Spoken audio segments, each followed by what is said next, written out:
ഇനി ഇവിടെ നമുക്ക് സൂര്യൻ്റെ ഒരു സിമുലേഷനാണ് കണ്ടുപിടിക്കാനുള്ളത്. അതിനുവേണ്ടി നമ്മൾ ചെയ്യാനുള്ളത്, ഇവിടെ ഡേറ്റ് ആൻഡ് ടൈം സെറ്റ് ചെയ്ത് വെച്ചിട്ടുണ്ട്. ഇനി നമുക്ക് ഇവിടെ സൂര്യനെ കണ്ടുപിടിക്കണം. കാരണം എന്താണെന്ന് വെച്ച് കഴിഞ്ഞാൽ ഇവിടെ ഒരുപാട് ഗോളങ്ങളും കാര്യങ്ങളും സാറ്റലൈറ്റ്സും എല്ലാം ഇതിൽ വരുന്നുണ്ട്. അപ്പോൾ അതിൽ നിന്ന് സൂര്യനെ കണ്ടുപിടിക്കാൻ F3 എന്ന ബട്ടൺ അമർത്തിയാൽ വരുന്ന ഈ സെർച്ച് വിൻഡോയാണ് നമുക്ക് ആവശ്യം. സെർച്ച് വിൻഡോയിൽ നമുക്ക് ഏത് ഗോളമാണ് കണ്ടുപിടിക്കേണ്ടത് ആ ഒബ്ജക്റ്റിൻ്റെ പേര് അടിച്ചു കൊടുത്താൽ മതി. ഇവിടെ സൂര്യനെ കണ്ടുപിടിക്കാൻ സൺ എന്ന് അടിച്ചു കൊടുക്കുന്നു. അടിച്ചു കൊടുത്താൽ ഉടനെ ഇതാ സൂര്യനിലേക്ക് നമ്മുടെ എത്തിക്കഴിഞ്ഞിട്ടുണ്ട്. ഇനി ചെയ്യാനുള്ളത് സൂര്യനെ ഒന്ന് സെലക്ട് ചെയ്ത് കൊടുക്കുക എന്നുള്ളതാണ്. സെലക്ട് ചെയ്ത് കൊടുത്തു കഴിഞ്ഞാൽ നിങ്ങൾക്കറിയാം സൂര്യൻ്റെ ചുറ്റും ഒരു സെലക്ഷൻ പോയിൻ്റ് ഇങ്ങനെ റൗണ്ട് ചെയ്യുന്നത് നമുക്ക് കാണാൻ കഴിയും. ഇനി ചെയ്യുന്നത് സമയക്രമീകരണം മാറ്റുക എന്നുള്ളതാണ്. ഇവിടെ സമയം ക്രമീകരിച്ചുകൊണ്ട് നമുക്ക് സൂര്യൻ്റെ സഞ്ചാരപഥം ഒന്ന് നിരീക്ഷിക്കേണ്ടതുണ്ട്. അതിന് വേണ്ടിയിട്ട് സൂര്യനെ സെലക്ട് ചെയ്ത് വെച്ചതിന് ശേഷം നമ്മൾ ചെയ്യാനുള്ളത് ഇവിടെ സമയം നീട്ടി കൊടുക്കുക എന്നുള്ളതാണ്. താഴെ നമ്മൾ പഠിച്ചിട്ടുണ്ടായിരുന്നു, ഈ ഒരു ബട്ടണാണ് സമയത്തിൻ്റെ വേഗത കൂട്ടുന്നത്. അപ്പോൾ ഞാനിത് 3 തവണ ക്ലിക്ക് ചെയ്യാണ്. 3 തവണ ക്ലിക്ക് ചെയ്ത് കഴിഞ്ഞാൽ ഇത് ഓട്ടോമാറ്റിക്കായിട്ട് വേഗത്തിൽ നീങ്ങുന്നതായിട്ടും സൂര്യൻ ചലിക്കുന്നതായിട്ടുമുള്ള ഒരു ആനിമേഷൻ സ്റ്റൈലിലേക്ക്, ഒരു സിമുലേഷൻ സ്റ്റൈലിലേക്ക് അത് മാറുന്നത് കാണാം. നോർമൽ രീതിയിലേക്ക് വരണമെങ്കിൽ ഈ ഒരു ബട്ടൺ അമർത്തുകയോ K എന്ന ലെറ്റർ അമർത്തുകയോ ചെയ്താൽ മതിയാകും. ഇവിടെ ഇതാ ശ്രദ്ധിക്കുക, ആനിമേഷൻ സ്റ്റാർട്ട് ചെയ്തിട്ടുണ്ട്. സൂര്യൻ ഇതാ ഇങ്ങനെ താഴ്ന്നു വരികയും എന്നാൽ അസ്തമിക്കാതെ പോവുകയും ചെയ്യുന്ന ഒരു കാഴ്ച നമുക്കിവിടെ കാണാൻ കഴിയും. സൂര്യൻ അസ്തമിക്കുന്നില്ല, പകരം അവിടെ വീണ്ടും ഒരു രാത്രി സമയമായെങ്കിൽ പോലും സൂര്യൻ അവിടെ അസ്തമിക്കാതെ പ്രകാശം നിറഞ്ഞൊരു രീതിയിലേക്ക് തന്നെയാണ് അവിടെ വന്നിരിക്കുന്നത് എന്നുള്ളത് കാണും. ഇതാ വീണ്ടും തിരിഞ്ഞ് കയറി വരുന്നുണ്ടാവും. ഇതാ ഇവിടെ സമയം ഏതാണ്ട് പിറ്റേന്ന് 3 മണിയായിട്ടുണ്ട്.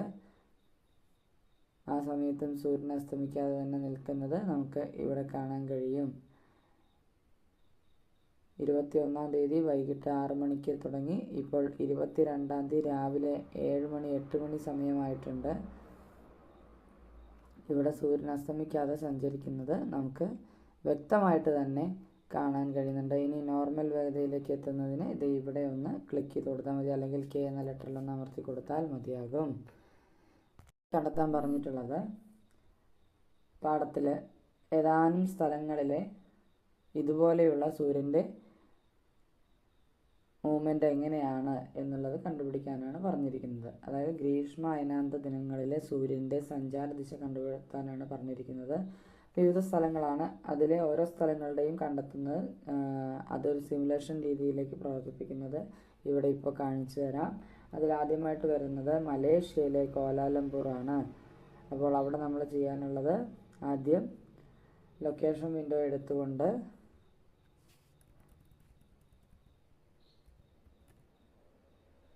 മലേഷ്യയിലെ ക്വാലാലംപൂർ എന്ന് പറഞ്ഞ സ്ഥലമാണ് കണ്ടെത്തേണ്ടത്. ക്വാലാലംപൂർ കണ്ടെത്തുന്നതിന് വേണ്ടി അവിടെ നിന്ന് ടൈപ്പ് ചെയ്ത് കൊടുക്കുകയാണ്.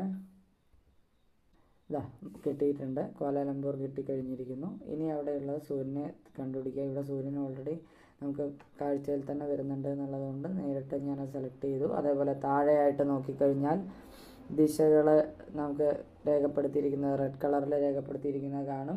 അത് വെച്ചാണ് സൂര്യൻ്റെ സഞ്ചാര ദിശ കണ്ടെത്തേണ്ടത്. ഇനി നമുക്ക് സമയം പറഞ്ഞിരിക്കുന്നത് ഇതേ സമയം തന്നെയാണ് കണ്ടെത്താൻ പറഞ്ഞിരിക്കുന്നത്. ഡേറ്റ് ആൻഡ് ടൈമിൽ 2024 ജൂൺ മാസം 21-ാം തീയതി വൈകിട്ട് 6 മണി എന്നുള്ളതാണ് പറഞ്ഞിരിക്കുന്നത്. അതുകൊണ്ട് ഇവിടെ 49 മിനിറ്റ് എന്നുള്ളത് ഞാനൊന്ന് 0 ആക്കി മാറ്റിയിട്ടുണ്ട്. അങ്ങനെ വൈകിട്ട് 6 മണി എന്നുള്ള സമയം വെച്ചിരിക്കുന്നു. ഇനി അവിടെ നമ്മൾ ചെയ്യാനുള്ളത് സൂര്യൻ്റെ യാത്ര എങ്ങനെയാണ് എന്നുള്ള സിമുലേഷനായി കാണിക്കുക എന്നുള്ളതാണ്. ഇവിടെ സൂര്യൻ അസ്തമിക്കുന്നത് നിങ്ങൾക്ക് വളരെ വേഗത്തിൽ തന്നെ ഞാനൊന്ന് ഓടിച്ചു പോയിട്ട് കാണിക്കാം. ഇവിടെ അസ്തമിക്കുന്നത് കാണാൻ പറ്റുന്നുണ്ട്.